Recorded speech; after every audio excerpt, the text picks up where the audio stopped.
Good day everyone, what's going on? The name is AK owner of eXtremeAzure Productions, and I am here bringing you yet another React video presentation. Or rather, it's really more of an X talk. A mixture of both. Anyway, what I want to talk about today is basically my thoughts on this whole fallout over the recent rumors behind the Nintendo Switch specifications, which were released by Digital Foundry, who got it from VentureBeat, who got it from another source. So yeah, point is a lot of big sources have stepped forward to give their report, and a report is just a fancy way of saying rumor so that you don't get sued, on exactly what the Nintendo Switch is being powered by. And we still don't know for sure, like it's not officially confirmed, and none of this information comes from Nintendo or Nvidia, so it really is a rumor, even though it comes from sources like Digital Foundry, that the Nintendo Switch is not as powerful as what most people are hoping it would be.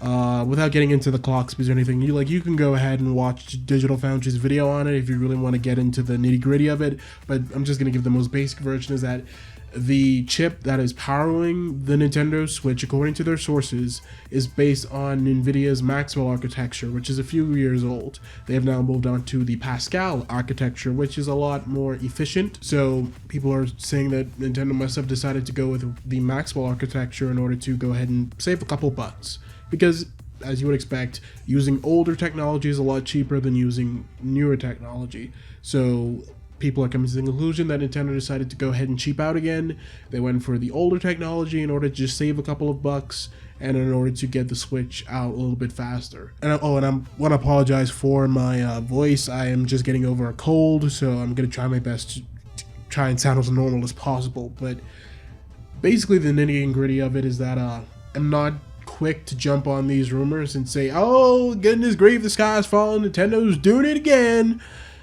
Well, yes, okay, for the past two generations out of the 8 that Nintendo has been involved in, yes, Nintendo has decided to use older, more archaic hardware to create their systems in order to keep their prices down. They started with the Wii and DS. The Wii and DS were woefully underpowered compared to their competitors, and yet they sold the most. They are Nintendo's 2 best-selling systems ever.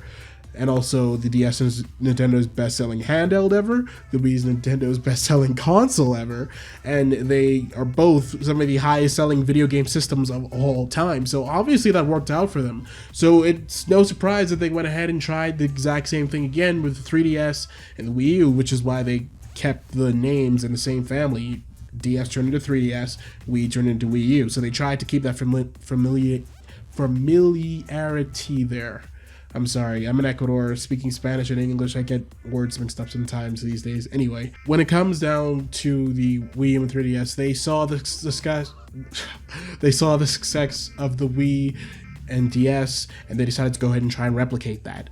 And when you consider how much money they made off of those two systems, it's no surprise as to why they went ahead and tried it again. And obviously it has not worked out for them in the same way. And the 3DS has been doing remarkably well.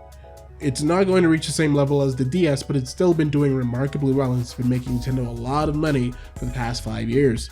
Whereas the Wii U has just slumped completely. It's only sold 13 million units worldwide, and compared to most other systems, that is a very paltry number. And although I love my Wii U, I'm a very proud Wii U owner. I've owned it since the 1st December that it was out. That was basically a month after it came out is when I got it.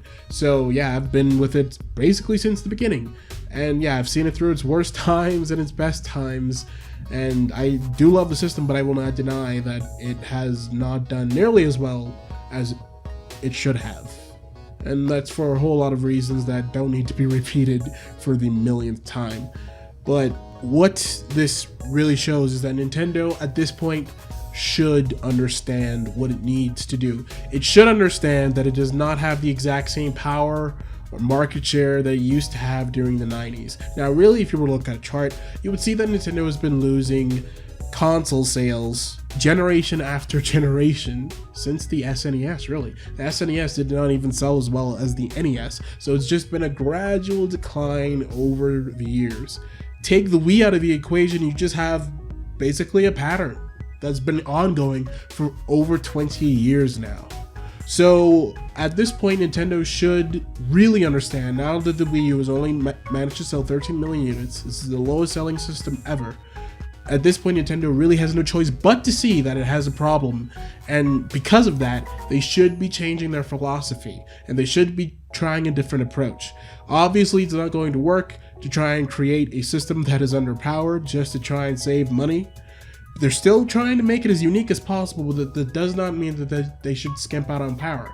And really, you know, taking away these reports, when you look at what is really happening, everything that is happening, like coming from official sources, it really does seem to be that the Switch is a capable system. Alright, we don't know the specifics yet, but from what's being hinted by Nintendo themselves and from third-party developers that have spoken about the system, it does seem that the Switch really is going to be a capable system. You know, when Bethesda was asked if they were going to develop for the NX, this is before it was officially announced as the Switch. So this was just a few months ago, this year. When Bethesda was asked if they would develop for the NX, they said, you know, it's a maybe. You know, we'll do it if it's at least as powerful as the Xbox One. If it's as powerful as that, we're definitely going to consider it. 2 months later, lo and behold, whose game is being shown off in the Switch announcement trailer? It's Bethesda's Skyrim. Isn't that just magical? Do you really think that Nintendo just approached Bethesda within a 2-month period and said, hey, you know, we have this brand new console coming out, it's as powerful as the Xbox One, so you're going to develop for it? Sure, buddy, let's do it. No, I'm pretty sure Bethesda definitely knew, especially since they're such a big developer. They definitely knew what the Switch was way before we did, okay? That's a given. And they definitely knew what the system was capable of. Even if its specs weren't finalized by the time that they got their hands on a development kit, they at least had a good idea of how powerful it was going to be. And I honestly think that when they said that if it's as powerful as the Xbox One, that was just their way of going around the NDA that they would have signed, not to give any specifics about the console. That was their way of just hinting exactly how powerful it's going to be. So really, this is not a coincidence. Trust me, I'm pretty sure this is not a coincidence. The Switch is at least as powerful as the PS4 and the Xbox One. Even if it isn't as powerful as the original PS4, even if it is just marginally better than the Xbox One or just in the same ball field, that's okay. Because now that we have the Project Scorpio coming next year and the newly released PS4 Pro, developers are now obligated to make their games for both the newer and older hardware. So if the Switch is at least as powerful as the Xbox One, that's fine, because developers are still going to be creating games for it anyway. And with the Scorpio coming out now, I guess that means we're going to be having the PS4 and the PS4 Pro and the Xbox One and the Scorpio going on for at least the next, I'd say, 3 to 4 more years.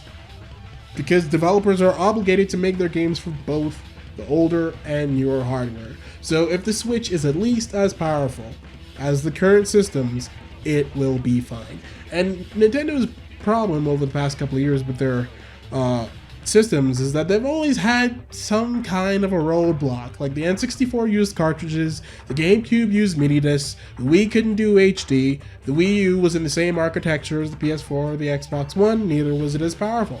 So there's always been some catch to Nintendo's home systems for the past basically 4 generations. So with the Switch, hopefully at this point Nintendo has realized that even if it wants to be different, it still needs to try its best to at least play along with the other systems. Even if they're trying to target a different demographic, even if they're trying to separate themselves from PlayStation and Xbox, it has to at least be in the same room, the same space, the same level as those other systems. Even if it's not trying to be like those other systems, it has to at least be compatible to an extent. That way, this would make things way easier for developers. Because with development, you know, game development is not an easy thing. It takes time, and it takes, obviously, as we know from all these crowdfunding games, this obviously takes a lot of money.